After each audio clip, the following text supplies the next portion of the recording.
Yesterday we were looking at the great battle between England and Spain, partially over control of the New World, but primarily just over control of their own lands. And England, of course, having been involved, not officially, but unofficially, in raiding Spanish ships and taking gold and silver off their ships, largely through the efforts of what man? Francis Drake.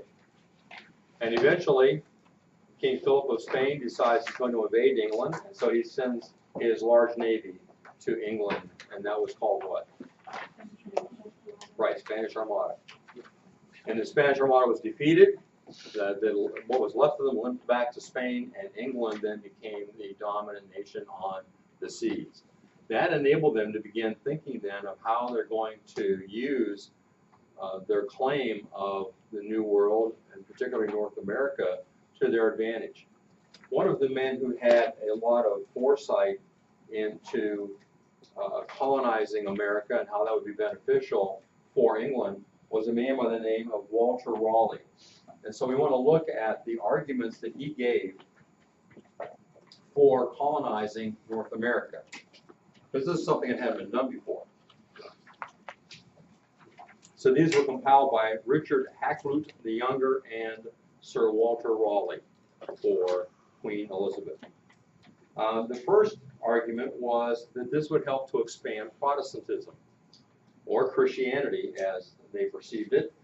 Protestantism had been in danger of being wiped out in England by Prince Philip of Spain, but being victorious over him in the battle against the Armada, now England could look to expanding the influence of Protestantism into the New World. So that would give a chance for them to proclaim the gospel in the New World to the natives that were there. The second argument was to boost trade and national influence. It was thought that by establishing colonies, that would increase the amount of trade, because certainly those colonies would need to trade with the mother country, and also would increase the national influence of England as they had more areas over which they had control. Thirdly, the practical aspect is it would reduce unemployment. It would reduce unemployment.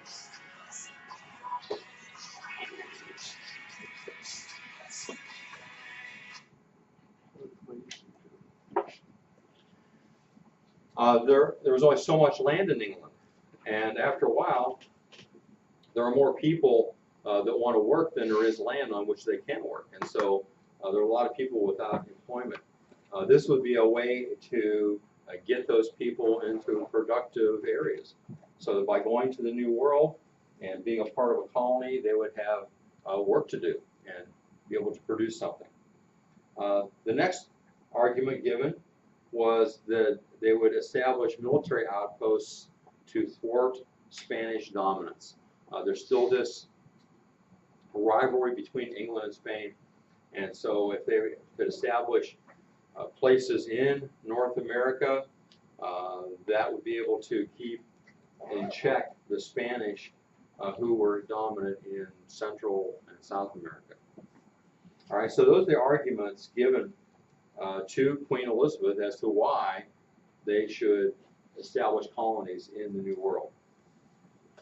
Well, the Queen was persuaded, and so she gave permission to Raleigh to plant a colony, and he named that colony Virginia. It was named after Queen Elizabeth. Wait a minute, would that be Elizabetha?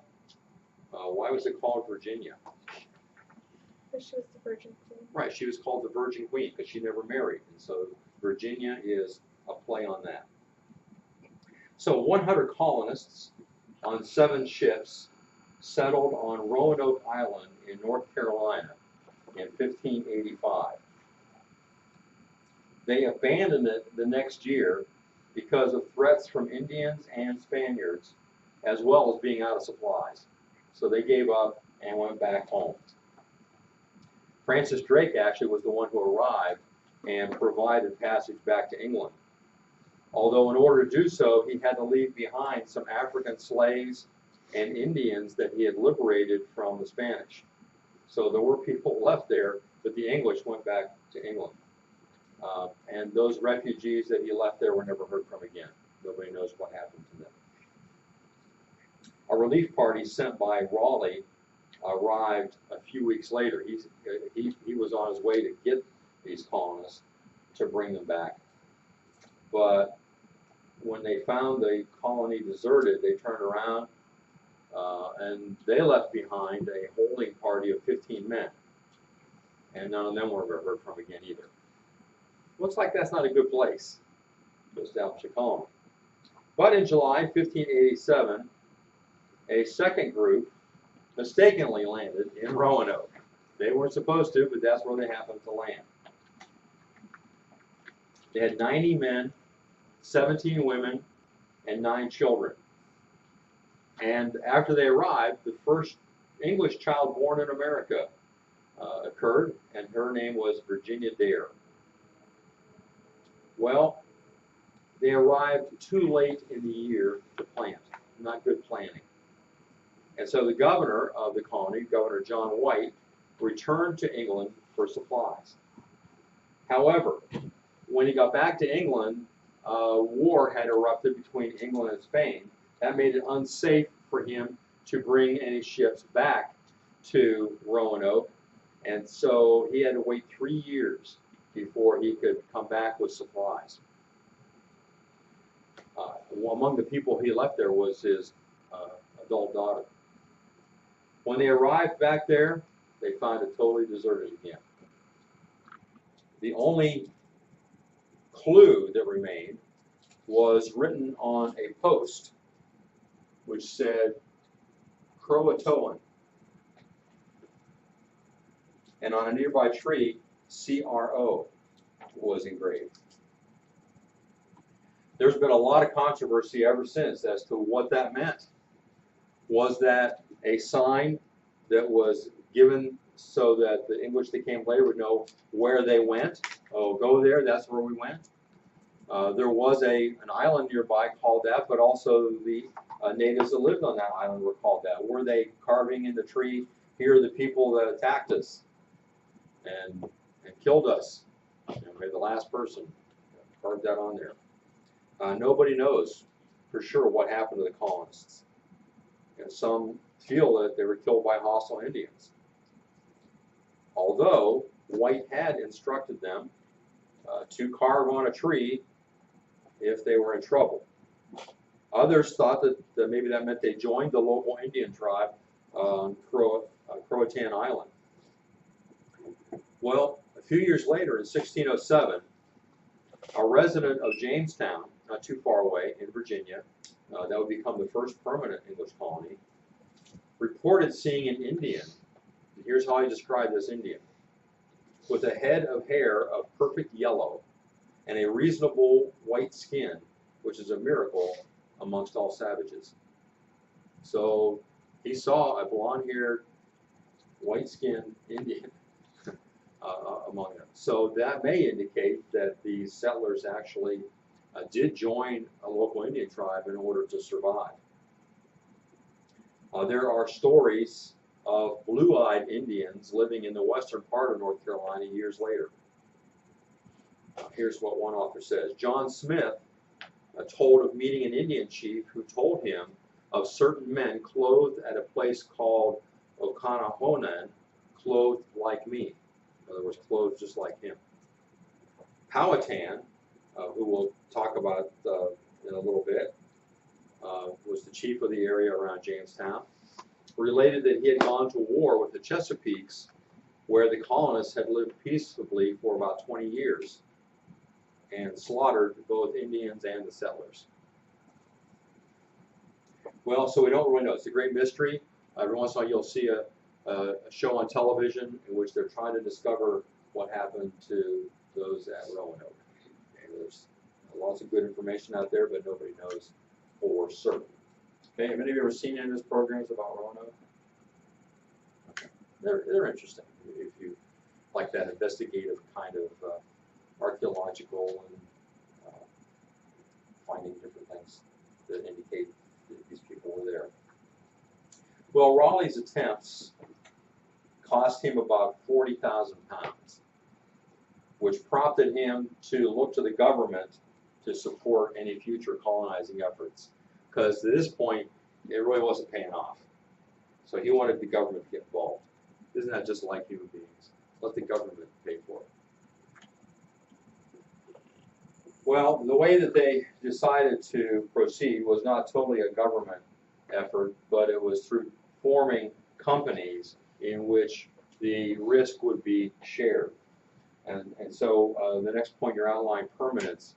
The first point is that there were individual efforts that proved unsuccessful, like Raleigh, and so what's called joint stock companies were started, with investors sharing risks and profits. So in Raleigh's case, he put in the money and he's just out all that money. But if you have a whole bunch of people putting in money, if it's unsuccessful, then no one individual loses a lot. You lose a lot collectively. But then if you have success in that colony, then all of you share in the profits as well. So we have that same idea today in our stocks, buying stocks in a company. They call those joint stock at that point. All right, you have any questions about how that operated or the principle behind it? All right, so in 1606 we have King James has come to the throne. Elizabeth has died. King James I of England, and he granted charters of colonizing Virginia to two companies. The London Company was to take the southern area, and the Plymouth Company was to take the northern area, the northern latitudes of Virginia. They called all of this Virginia.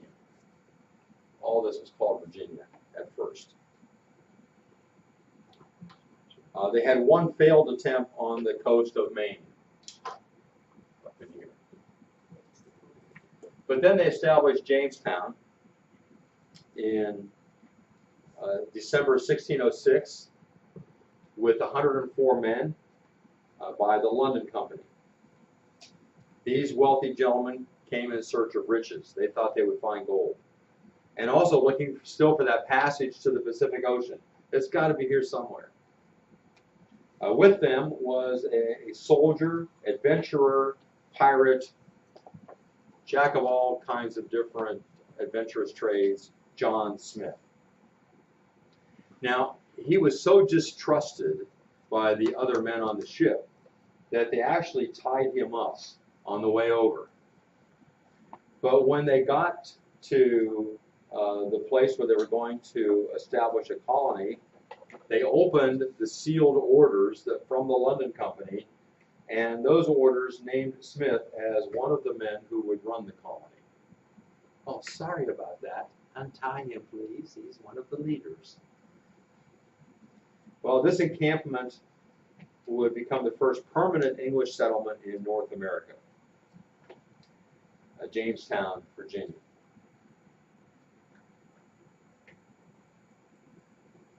They had a rough start. Half of the colonists died the first winter due to malaria, typhoid fever, and dysentery, but mostly a famine. They didn't have enough food. They also had gold fever. Planting and hunting were neglected by some that spent their time and resources looking for gold. So eventually John Smith recognized that this was going to end up with the demise of all that were in the colony. And so he enforced the principle of 2 Thessalonians 3:10, where Paul writes, "If any would not work, neither should he eat." Suddenly, they found time to plant crops and do all the things necessary to get some food, because otherwise they would not have it, and they would not be able to share. You know, it's, if you're in a socialistic system, a communal system, you know, where I can go look for gold, I'll let you work on the crops, and but we share together in the crops. You know, well, it's easy for everybody to give up and go looking for gold. But if you don't eat unless you work, unless you plant crops yourself, then that sort of changes things. Still, in 1609, 400 new arrivals drained the food supply and John Smith's patience with their unruliness. See, these were mostly gentlemen who didn't like to be told what to do. And they wanted to be out looking for gold and not working. And Smith was just getting tired of the whole thing. To make matters worse, Smith was injured in a gunpowder explosion, which forced his return to England in October. Well, death became a way of life that winter, with 90% of the colony dying. They went from 500 people down to 65. In the spring, those 60-some survivors prayed that God would send help. Just when they were giving up, and they got in the ship they had, and were going to try, as weak as they were, going to try to make it back to England, 3 relief ships appeared. Returning then to the settlement, they rebuilt Jamestown and held a special service to pray and give thanks for their deliverance. See, we often think of the Pilgrims at Plymouth as having the first Thanksgiving, but in reality, the first Thanksgiving in America was in Jamestown. Indian relations were something that caused problems. They were friendly at first, but as colonists began to clear more and more land, Chief Powhatan ordered war parties against the colony. Now, Powhatan was a mighty chief. He ruled over an empire of 5 Algonquin tribes. In 1613, and they were always going back and forth between kidnapping. Sometimes the English would kidnap Indians and hold them for ransom or for food, and sometimes the Indians would kidnap the English, and there was always this stuff going on, this intrigue. But in 1613, the English kidnapped Powhatan's daughter, Pocahontas. We've heard of Pocahontas. And her name means playful one. And she was kidnapped in order to force her father to free some English captives that he had, and also to give them food. They're always needing food. Now, how many of you have watched the Disney version of Pocahontas? All right, I'm going to ask you to do something. I want you to attempt to expunge everything you saw in that movie from your mind, because it's totally fabricated and misleading. In that movie, Pocahontas and John Smith have a romantic relationship, right? Yes, they do. Yeah. Absolutely not. She was a 12-year-old girl at the time that they first met, when she supposedly saved his life, and he was in his 50s, was married. You know, nothing like the movie. My childhood. In addition, the movie portrays her as being a spirit worshiper. There's spirits in the rocks and the trees and so on. And that may have been true when she was living, growing up in her native tribe. But when she was captured and was staying in Jamestown with the English settlers, she became a Christian. She renounced all of her former religious ideas, and she took a new name. She called herself Rebecca. Peace between the English and the tribes around, the Algonquin tribes around them, came in 1614 when Pocahontas married John Rolfe.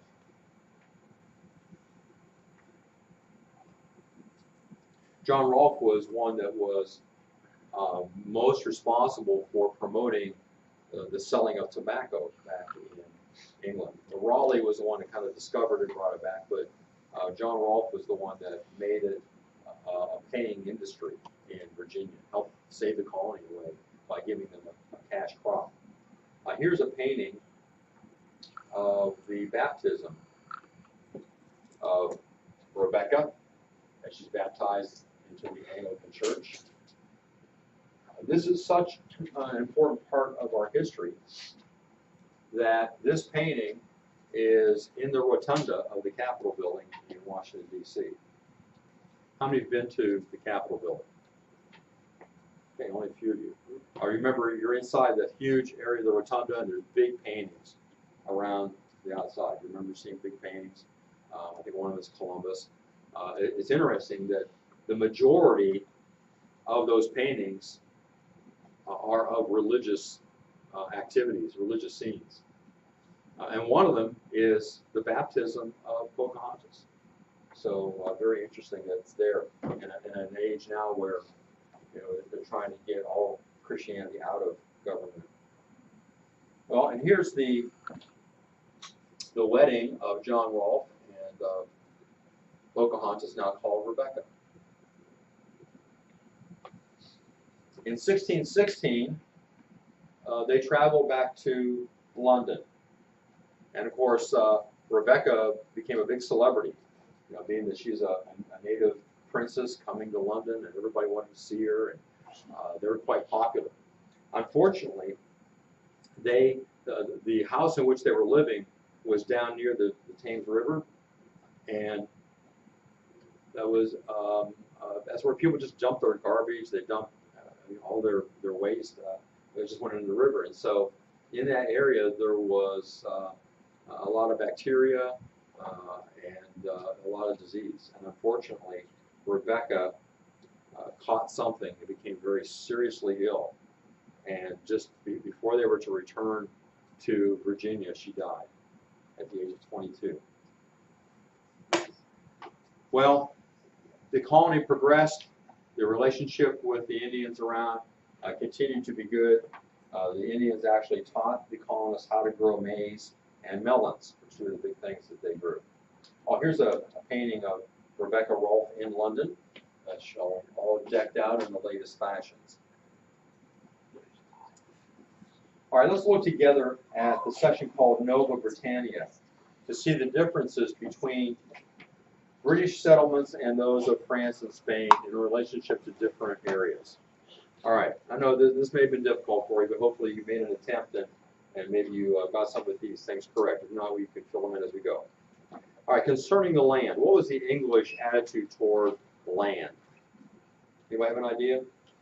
What was their attitude toward the land as they came to settle? What did they want to do with the land? Plan on it and live there, so that's called development. They wanted to develop the land. All right, so write down development. Okay, what did you have for the Spanish attitude toward the land? What did they want to do with the land?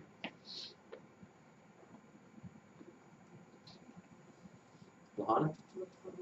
Yeah, so they weren't looking to develop the land, they're looking to get what they could out of it and just take from the land. That's called exploitation. You know that word, exploitation? Take what they could from it. Now you notice the French attitude toward the land was cooperative. Any idea what I mean by that? What do you think, Michaela? Yeah, and with the land, so they weren't developing the land, they left the land just like it was, but they didn't just take stuff from the land, they worked with the land, worked with the Indians, so they would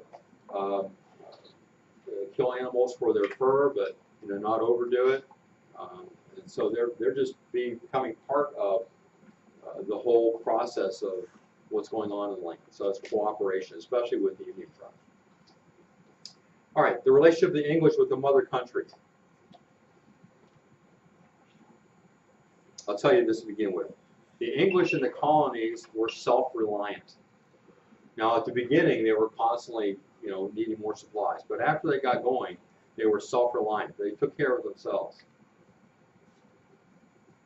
How about the Spanish? The Spanish that lived here.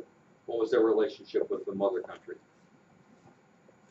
They were dependent. Right. They were dependent on them. They couldn't do anything without being told by the mother country, and they were dependent on supplies.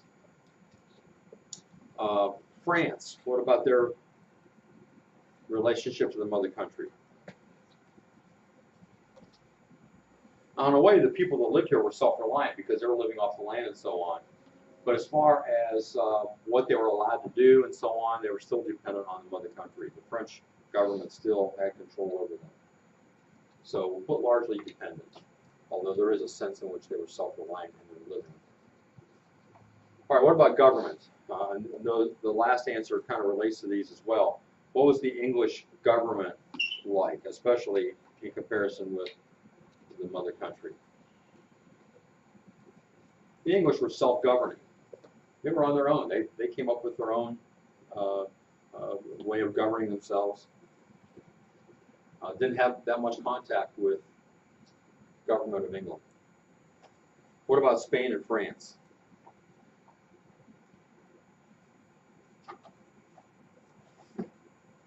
Devin? They're controlled by the crown. Right. So they were under direct control, both of them, by the monarchy, by the crown. King or queen of each of those countries had direct control over them. There was no government that they were a part of. Okay, immigration. Many or few English came to America. What do you say, Brady? I didn't have to spell that out. Well, what do you think? Then Yeah, many English settled the entire eastern coast of what is now the United States, and then continued. All right, what about Spain? Were there many or few Spanish that came? Few. A few conquistadores and some priests. What about France? Many or few? Few. Few fur trappers, here and there. No, they did have some cities. There were people lived there, but not very many compared to the English. Okay, what about religion? This should have been pretty easy for you, I think. What was the English religion, generally speaking? Protestant. Protestant. What about Spain? What was their religion? Right, Roman Catholic. And what about France? Micah? Didn't find that? Sophia?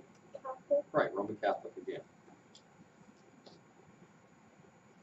Okay, now the types of colonists. What kind of people were they that were coming over? The English, they were farmers and merchants. Mostly farmers to begin with, because you got to have that coming out of the land. You got to have food and so on. And then merchants come to sell things, to trade. What about Spain? What type of colonists did they have? What kind of people were coming over for Spain? Alex, do you have something? Lahana? Explorers. Yeah, explorers, or what do we call them? What's the name given to them? Conquistadores, right? Conquerors. What about the French? What type of colonists were they? What mostly did they do? Caleb? Fur traders. Yeah, fur traders. All right, so if you look at this chart now, you can see that there are big differences between the English colonization compared with the Spanish and the French. And a lot of it has to do with government and the relationship to the mother country. A lot more could be accomplished, which was by the English settlers, because they didn't have the mother country telling them what to do, and they weren't dependent on them. They developed self-reliance, whereas that wasn't true as much among the Spanish and the French. All right, next, just a short section called Clash of Cultures. Is that in your notes? It is. Okay. And this just is kind of looking back at the relationship between the natives and the English settlers. There was a big factor was disease. The English colonists unknowingly, unwittingly, brought a lot of diseases to the natives that they had never experienced before. Things like smallpox, measles, typhus, things that oftentimes Europeans could survive. In fact, if you're around smallpox, that kind of inoculated you against getting it again or against dying from it. But the Indian population had never experienced these diseases at all. So there was no resistance. And so the Indian population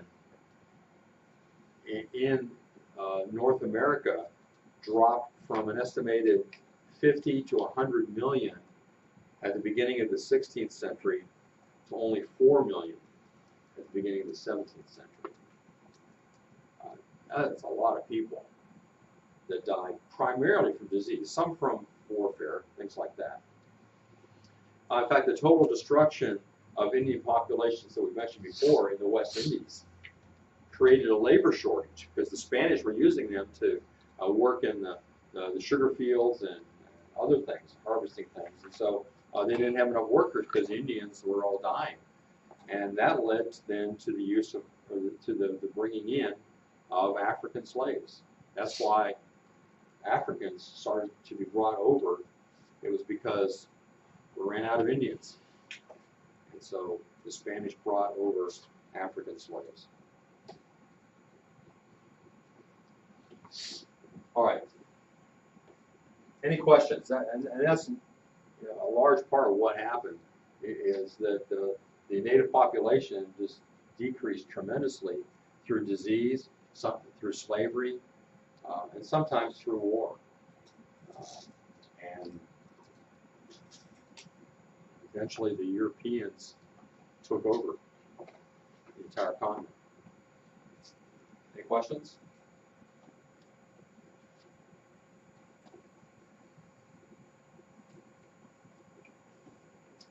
All right, tomorrow we are going to spend some time reviewing what we've covered so far, and in the hopes that on Tuesday we will come back ready to take a test. Go over chapter 1. So look over your notes, make sure you have your notes filled in before tomorrow, so that when you're reviewing, it won't be like you've never heard it before. Okay, any questions?